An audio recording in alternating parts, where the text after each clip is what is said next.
శ్రీకాళహస్తీశ్వరుడు జ్ఞానప్రసూనంబ అమ్మవార్ల కళ్యాణం కమనీయమై లోకాలను పులకింపజేసింది. సకల దేవతాగణం ఆది దంపతుల పెళ్లి పెద్దలుగా కార్యాన్ని నెరవేర్చారు. నేటి తెల్లవారుజామున పార్వతీ పరమేశ్వరుల కళ్యాణం అంగరంగ వైభవంగా జరిగింది. మంగళ వాయిద్యాల హోరు, వేదమంత్ర పఠనాలతో దక్షిణ కైలాసం మారుమ్రోగింది. ఉమాశంకరుల కళ్యాణమే దివ్యముహూర్తంగా భావించి పలు జంటలు ఒక్కటయ్యాయి. శ్రీకాళహస్తీశ్వరుని మహాశివరాత్రి బ్రహ్మోత్సవాల్లో భాగంగా ఆది దంపతుల కళ్యాణం కమనీయమైన లోక కళ్యాణ కారకమైంది. జగత్కారకులైన పార్వతీ పరమేశ్వరులు వధూవరులైన వివాహ మహోత్సవంలో భక్తజనం పులకించింది.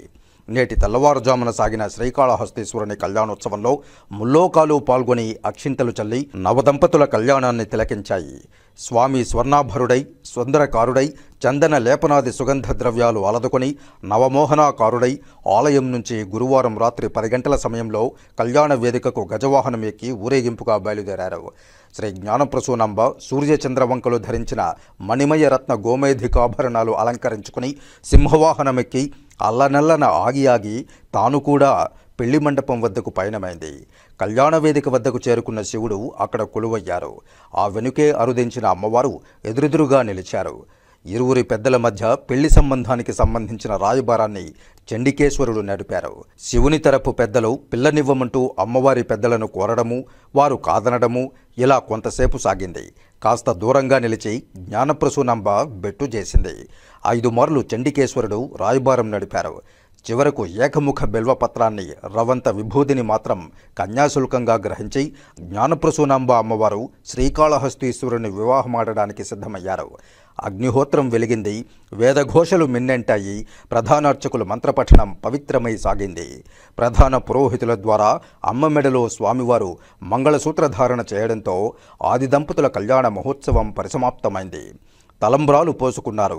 ముక్కోటి దేవతల ఆశీస్సులు కురిశాయి. నవోన్మేషమైన శివపార్వతుల కళ్యాణాన్ని తిలకించడానికి 2 కళ్ళు చాలవన్నట్లు సిగ్గుల మొగ్గగా మారారు అమ్మవారు. రాజసం ఉలికిస్తూ టీవీగా నిలిచిన స్వామివారు 7 అడుగులు కలిసి నడిచారు. ఆది దంపతులుగా వెలిశారు. ఉమాపార్వతి కళ్యాణాన్ని తిలకించి సకల లోకం పులకించి పరవశించింది. ఇదే శుభముహూర్తంగా భావించిన పలు జంటలు 41 పెళ్లిళ్లు జరిగాయి. దేవదేవుని పెళ్లి సందర్భంగా 2,41,200 రూపాయలు చదివింపుల కార్యక్రమంలో వచ్చాయి. దేవుడి పెళ్లి రోజు బాల్య వివాహాలు జరగకుండా చేయడంలో అధికారులు సఫలీకృతులయ్యారు. ఈ కార్యక్రమంలో శ్రీకాళహస్తి ఎమ్మెల్యే బొజ్జల సుధీర్ రెడ్డి, బొజ్జల రిషితారెడ్డి, ఈవో బాపిరెడ్డి దంపతులు, డిప్యూటీ ఈవో కృష్ణారెడ్డి, చెంచయ్య నాయుడు, కంటా Ramesh, Subbaiah, Minnal Ravi, temple inspector Hari Yadav, temple superintendent Nagabhushanam Yadav, ఆలయ అధికారులు పాల్గొన్నారు. 3 సార్లు ఒకరికొకరు పూలమాల చేతిలో తీసుకొని అలా ఒకరికొకరు పూలమాల మార్చుకోండి. అలా చూపించండి స్వామి. స్వామి పూలమాల భక్తులకు చూపించండి. స్వామి వారికి తాకిచ్చి అమ్మవారు తాకి